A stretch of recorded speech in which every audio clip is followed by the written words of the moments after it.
Hey YouTube, what's going on? Matt Kennedy here. Happy March 16th. Happy Tuesday. We're going to be going over the Randy Moss card right now because all the stats are released. 98 overall limited time. There was a giveaway for him. We'll go over the winner. There was a winner. Around 450 right now is what he's selling for. The lowest he ever was 450. He's probably going to be about 450 all day. He might go up, but I doubt it. Probably 450 or less. Probably as low as 400.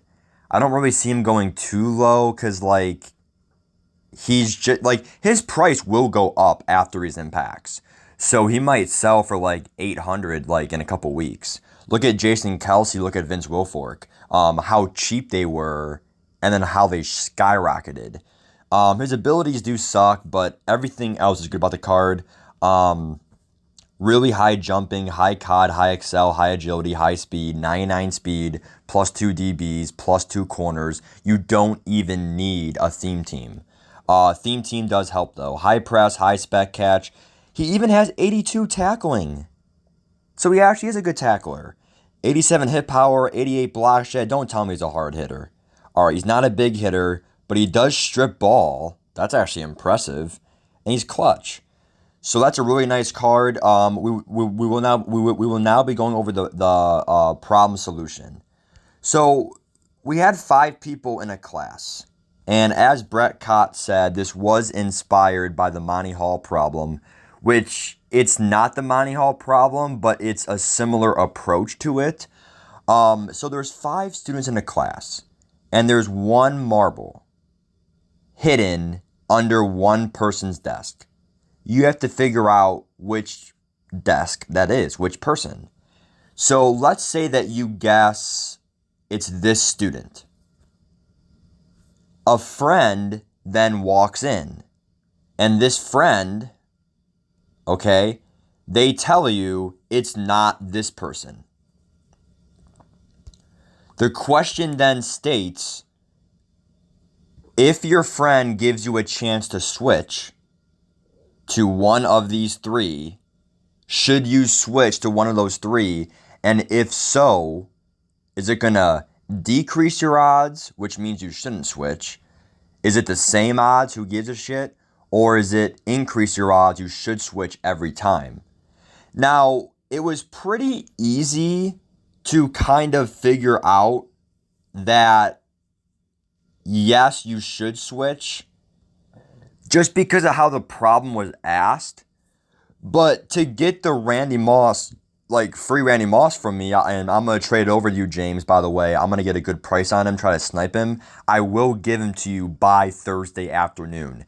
Give me 2 days for some snipe chances, and I'm going to do my best, but it will be in your hands. And by the way, I did sell Deion Sanders. Deion Sanders, 99 speed, 99 zone, great stats, but he's 6 foot. Randy Moss is 6'4". Deion Sanders can't tackle. Randy Moss can. Higher block shed. So Randy Moss, and he's taller, by far the move. And he quick sells for 250. Deion doesn't. I sold Deion for a whopping. He's up in price from a month ago. It's so hard to believe that he almost dropped a month ago, but it's the truth. So a month ago he was like 400, maybe 380. Now he's all the way up to 500K. I sold him for 500K. So I'm going to get a Moss for free. I just sold Deion. I just sold Deion and then exchanged for Moss for a free exchange. And that's just what it is.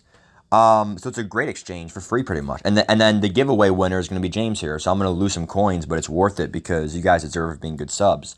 But the friend tells you, do you switch?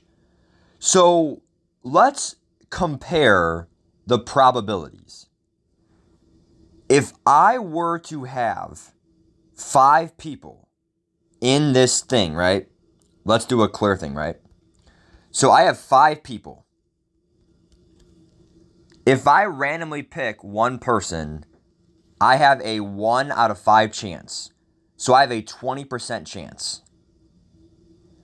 So the question is, if I switch, do I still have a 20% chance? Does it go up or does it go down? That's the question that we're asking. So, yes, you should switch, but the question is why? So, look at the probability as success or failure. I have a 1/5 chance. Let me rephrase that. I have a 20% chance that I win the game. I win the game. I have an 80% chance that I fail. And the 80% is this whole group of people. If it's one of those four, that's 4 out of 5, 80% chance I fail. My friend tells me it's not this one. So now I have this whole region is filled of an 80% chance to win. But in that region, one of the people are eliminated. So if I switch my vote over, I'm going from the 20% portal to the 80% portal. And I know that's really hard to understand, but one more time, this whole portal, this whole area is 80% winning. This whole center is 20% winning. If I take out one person from the portal, there are only 3 left. You then do 80% of the whole portal divided by 3, because I have 3 options to pick from. And 80% divided by 3 is 26.66 repeated 7%. So I go from 26%, I go up to 26.6 from 20%.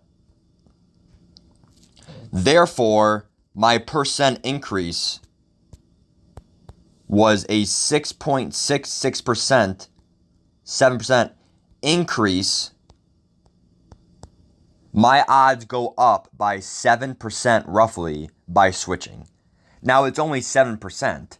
It's not a guarantee, but you should still take it. It's a free 7%. Take it.